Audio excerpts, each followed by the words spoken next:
All right, we're back. It's still Democracy Day, and we're talking about issues and matters arising, issues that affect us as a country.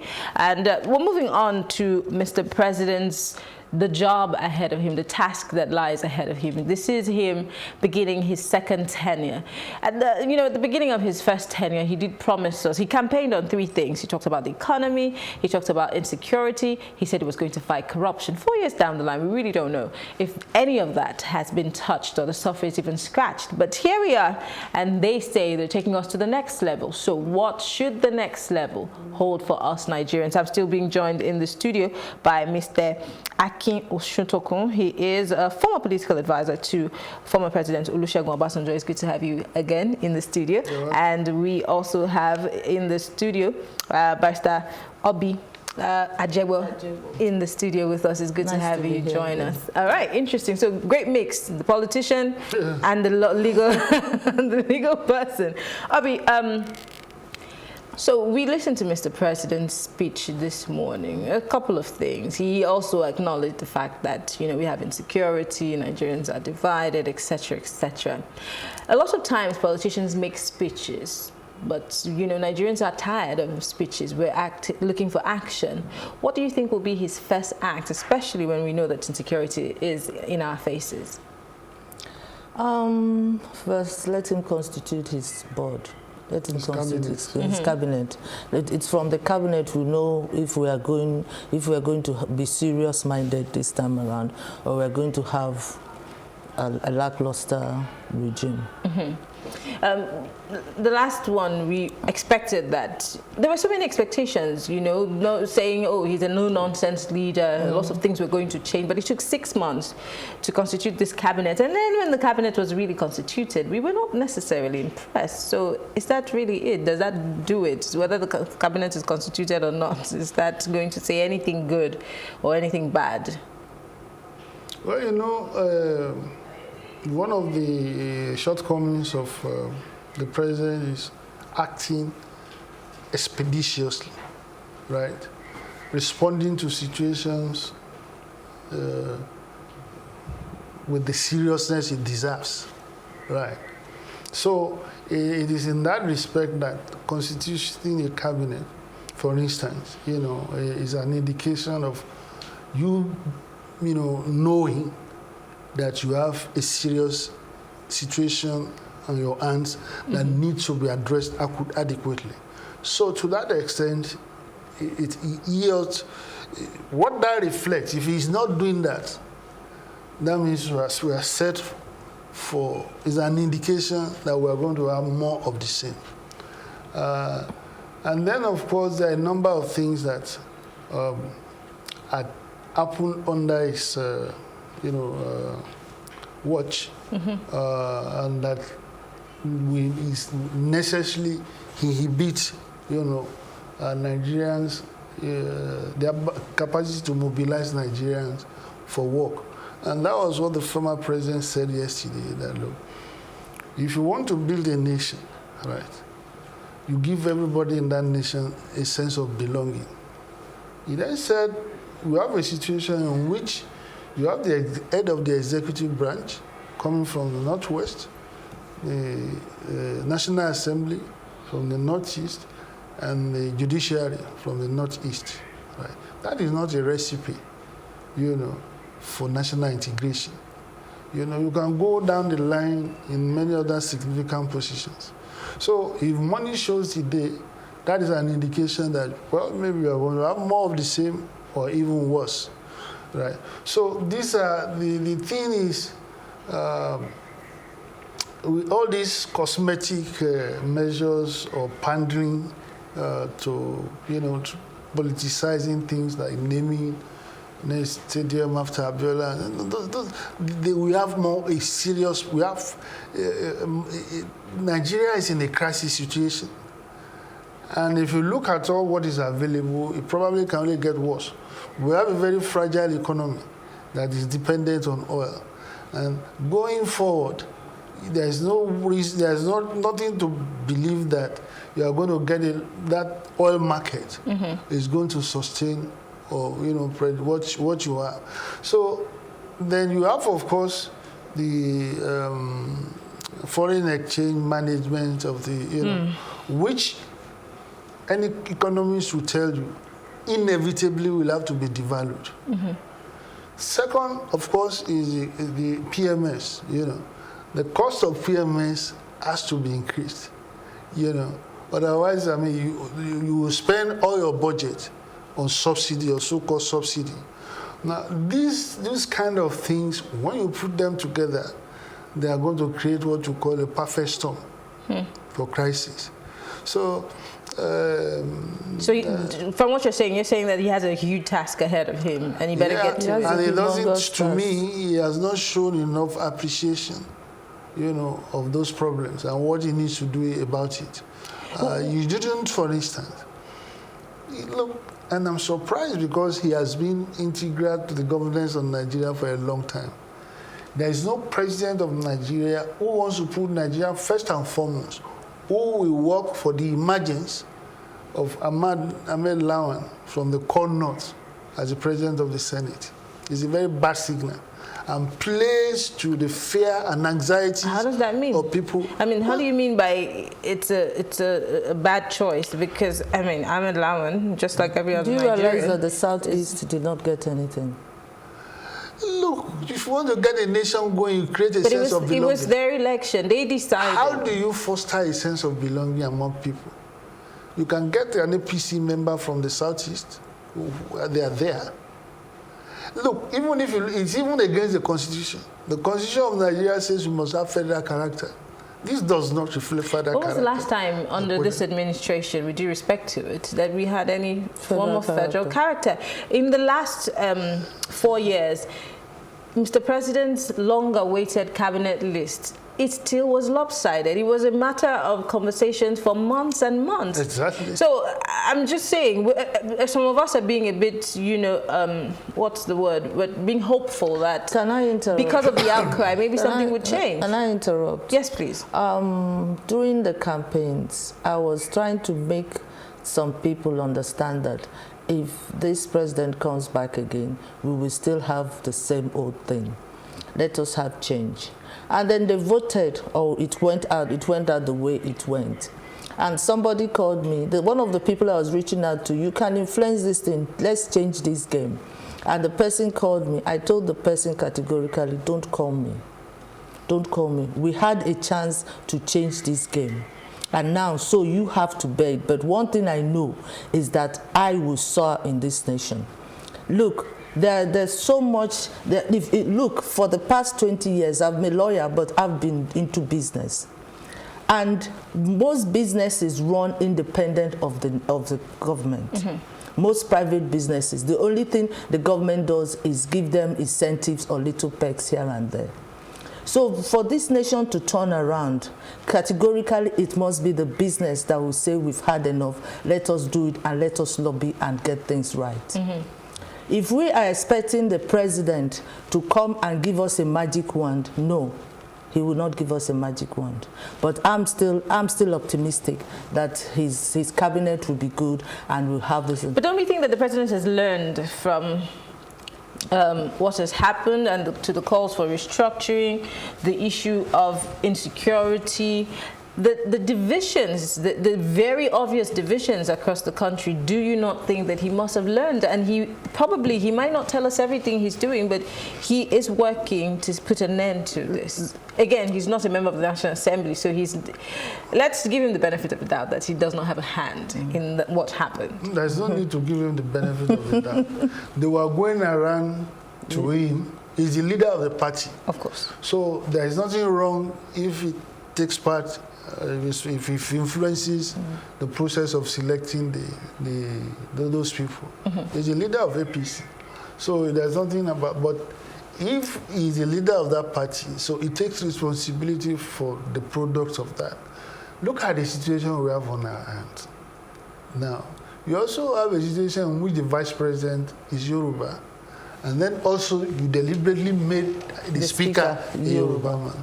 Okay, is it only the Yoruba people and the core north that you have in Nigeria? Now, this is not accident. You deliberately worked, right, to bring this apart. what are you, is it southeast or south or middle? Are they no longer, are not sensitive? No, to they their say Omar Agege is from the south. Well, Omogege is from the south. Okay. He's from Delta State. Yeah, okay, he is. Okay, what about the southeast? The southeast, What about the middle? the southeast is their compensation. So it is too conspicuous. Now, there are things that so maybe you can take for granted that these omissions are too conspicuous. And the thing is that we are not asking for it just for the sake of asking for it. It is what you need first and foremost in Nigeria today is to foster a sense of belonging by all Nigerians. Yeah. The moment you don't have it, whatever you are doing it in vain. Right? The moment people are, look at what people are saying all over the media, the social media. When you have majority of your citizens, they are alienated from the country. You are not going to go get anywhere. You don't trust the government. You don't. You have this idea that some people are more of citizens that you have second class or first class citizens. Then there's no way. He acknowledged that's Buhari when he was campaigning that he will run a more inclusive government. How inclusive is what we have seen so far? Let's take our minds back to something he said after he won in 2015, and I'm going to tie it to something he said recently. He did say that he would work more for those who voted massively for him. There was a public outcry. And recently, although his handlers have come out to say he was joking, he spoke to the Abuja residents saying that, they didn't vote for Does him. President Buhari joke? Exactly. Well, from the again, abundance of the well, he did also say that, he doesn't have a choice but to protect them, because in protecting them, he's protecting himself and his vice. But there are lots of people who read meaning into that. Let's talk about the speeches, the communications from this government in the last 4 years. It was a bit all over the place. They had to keep picking up those words and trying to put them together. There was a lot of mismanagement of the messaging coming from that government. I think the worst we've ever experienced. Do we see a change happening if the president changes the members of his cabinet and maybe his handlers? Do we see it changing in the messaging systems? I mean, I could go on to name names of impeccable, amazing, presidential aides we've had, especially those who have to speak for the president, and it has helped in, whitewashing the personality of those presidents. No, you see, what we are experiencing in Nigeria today is very conspicuously. We are experiencing misgovernance, abuse of governance. How do you mean? Look, I come from the southwest. I'm sure you come from somewhere. I'm from the south. I have this habit of wanting to go to Ekiti, to my countryside. A year or 2 years ago, I think of that just off the cuff. Now, I have to wonder whether I will be kidnapped along the way. Whether somebody you know, or your cousin, a woman, will have been kidnapped and raped repeatedly. And so this is the absence. This is what you are witnessing right now. All right. So it is not even a question. You are not projecting even the choice of people who are appointed or not. You are living with the immediate danger, right, of misgovernance, of bad governance, of deterioration, of degeneration, kidnapping a king in his palace. And the worst part of this kidnapping is that you now say people that have guns should withdraw their guns. So in other words, you're leaving us empty. So, and then the way he speaks. You said it was not a joke. Well, when he said 97%. His aides had come out to say that. No, listen, I'm talking about what he said in the US. Okay. It was in front of a serious US governmental delegation. That how are you going? He said, you don't expect me to treat those who gave me 97% votes and 3% in the same way. A president who is joking in that context is not an unserious. Is an unserious president. You don't joke with that kind of thing, especially in a foreign country. So he comes back and say that, look, my IG has lost weight or whatever it is. Because the man has always been a skinny man. Look, even as a joke, there are things jokes that are in bad taste. How can you refer to people, Abuja people, because they did not vote for you as necessary evil? Right? Whether it is a joke or not a joke, it is bad. So if we don't get past this, because I don't see us seemingly getting past the insecurity that is the big elephant in the room, how do we talk about the economy and the budget and the fight against corruption and bringing Nigeria to the place where he promised us? The insecurity, I was expecting the governors to come together as one and make a case for state police. I was expecting them as a body, but I was happy when I read that the Southwest governors have come together. I'm expecting that from the Southeast and the South-South, and they'll come together. And in Anambra, there's a vigilante working with the states, and Anambra is relatively secure. So why don't the governors? It's the governors, but maybe they're more interested in going there, finding out who they will give what portfolio to as a cabinet minister. But if they are really interested in the government, they should come together, and if the Southwest governors sitting down and say, sir, this has to stop. Let us have, but I think where they will have a problem is the funding of the state police. Well, the president did also say that that's where he had a problem, because already some states are unable to pay salaries. So bringing a new workforce, a new set of people into the workforce is going to weigh heavily on the purse of the state. That's why it will require a constitutional amendment for you to have a state police.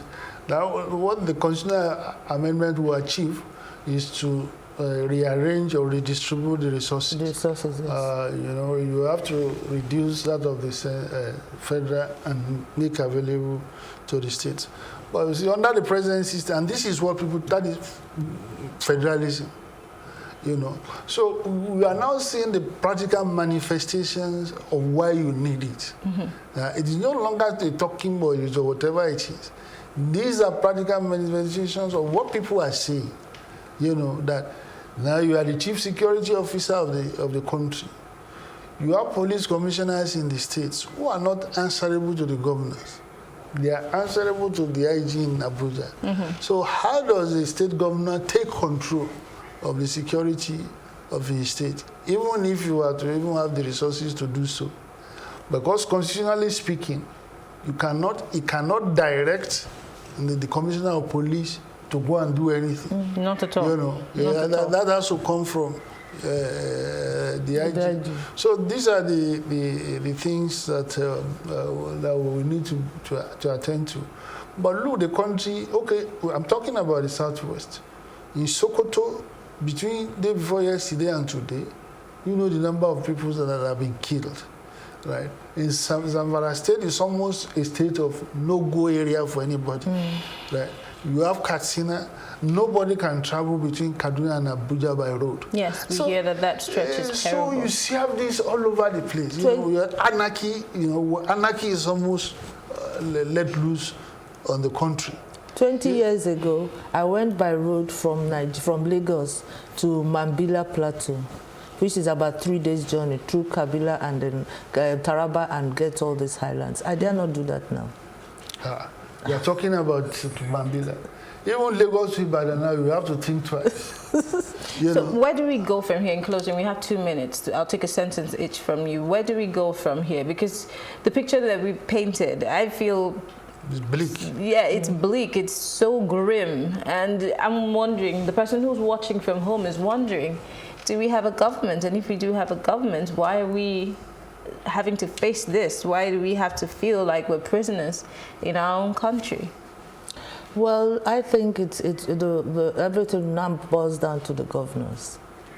They are the ones that I don't know how the governor of Zamfara State sleeps when every day they tell him somebody has died, and maybe it's because it hasn't reached home.